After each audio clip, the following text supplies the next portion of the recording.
दोस्तों नमस्कार। इस वीडियो में मैं आपका मित्र रिटायर्ड जज अशोक शर्मा आपका हार्दिक अभिनंदन करता हूं। प्रायः कई लोग ये बोलते हैं कि लॉ समझ में नहीं आता है। क्यों ऐसा होता है कि आम लोगों को कानून समझ में नहीं आता है? उसका रीजन ये है कि लॉ अनसर्टेन है। कई बार सुप्रीम कोर्ट की कोई रूलिंग आ जाती है, उसमें अलग अलग व्याख्या रहती है। हाई कोर्ट की रूलिंग आ जाती है। पर्टिकुलर केस में क्या हाईकोर्ट या सुप्रीम कोर्ट ने बोला, इसकी जानकारी प्रत्येक व्यक्ति को नहीं हो पाती है, जबकि होना चाहिए। तो ये कंप्लेंट आम आदमी की भाषा में ये कहा जाता है कि उनको कानून समझ में नहीं आता है। जैसे पुलिस एफआईआर दर्ज नहीं करती है। उदाहरण के तौर पर जनरल लोगों को मालूम है कि 156(3) के अंतर्गत या नई भारतीय नागरिक सुरक्षा संहिता जो 1 जुलाई 2024 से प्रभावशील है 2023 की, मजिस्ट्रेट के यहाँ आपको कंप्लेंट करनी चाहिए यदि आपकी पुलिस रिपोर्ट, प्रथम सूचना रिपोर्ट पुलिस थाने में नहीं लिखी जाती है।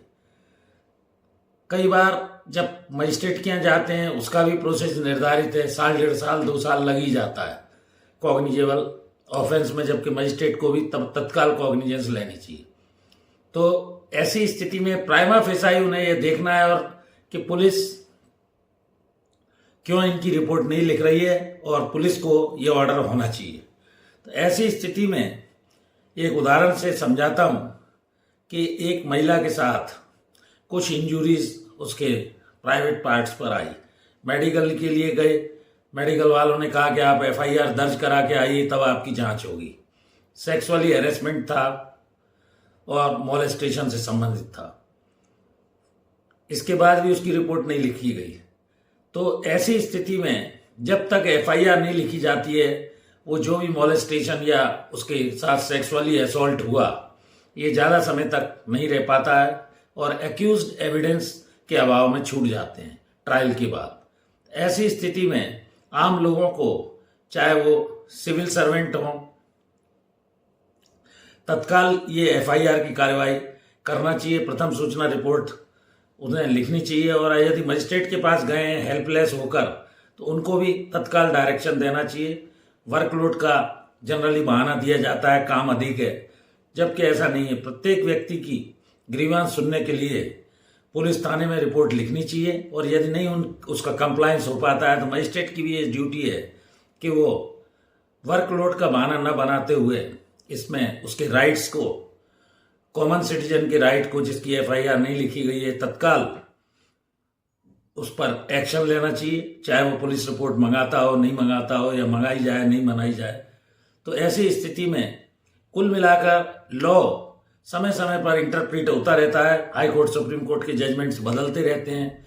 लॉ के स्टूडेंट्स को तो अध्ययन करना ही पड़ता है, वकीलों को अध्ययन करना पड़ता है। आम आदमी इसमें कंफ्यूज हो जाता है और वो इस कारण से कि उसकी प्रथम सूचना रिपोर्ट नहीं लिखी गई, कई बार घटना की रिपोर्ट होने के बाद फिर पुलिस थाने डर के मारे भी नहीं जाता है, क्योंकि ये आम प्रैक्टिस है। कई लोगों को एसपी, कलेक्टर, डीजी तक शिकायत करनी पड़ती है और उसके बाद उसकी रिपोर्ट लिखी जाती है। पुलिस का भी ये नजरिया होना चाहिए, कोई भी कॉग्निजेबल ऑफेंस के संबंध में, नॉन बेलेबल ऑफेंस के संबंध में यदि रिपोर्ट कोई व्यक्ति लिखाने आता है तो उसकी रिपोर्ट तत्काल लिख लेनी चाहिए। मजिस्ट्रेट के यहाँ यदि वो जाता है ग्रीवांस, तो मजिस्ट्रेट को भी 156(3) सीआरपीसी या वर्तमान भारतीय नागरिक सुरक्षा संहिता के प्रावधानों के तहत उसकी प्रथम सूचना रिपोर्ट को कॉग्निजेबल ऑफेंस और नॉन बेलेबल ऑफेंस में पंजीबद्ध करना ही चाहिए। अदम दस्तंदाजी है तो जैसा 155 में रहता था, कोई रिपोर्ट लिखाता है तो उसकी भी रिपोर्ट नॉन कॉग्निजेबल ऑफेंस की लिखनी चाहिए।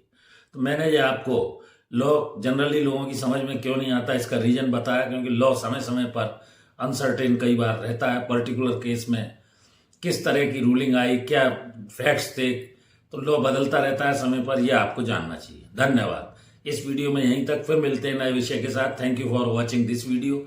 एक और अनुरोध, मेरी धर्मपत्नी श्रीमती अर्चना शर्मा का भी यूट्यूब पर एक चैनल अर्चना आरटीएफ के नाम से है, कृपया उसको भी देखिए, उसके वीडियोस देखिए। इस वीडियो में यहीं तक। और मेरे चैनल पर 90,000 से ऊपर सब्सक्राइबर हो चुके हैं, मैं हृदय से आभारी हूँ। लगभग मेरे 3600 वीडियो अपलोड हो चुके हैं। मैं प्रतिदिन आपके कमेंट्स के हिसाब से, अपनी जानकारी के हिसाब से हर विषय पर वीडियो बनाकर डाल रहा हूँ।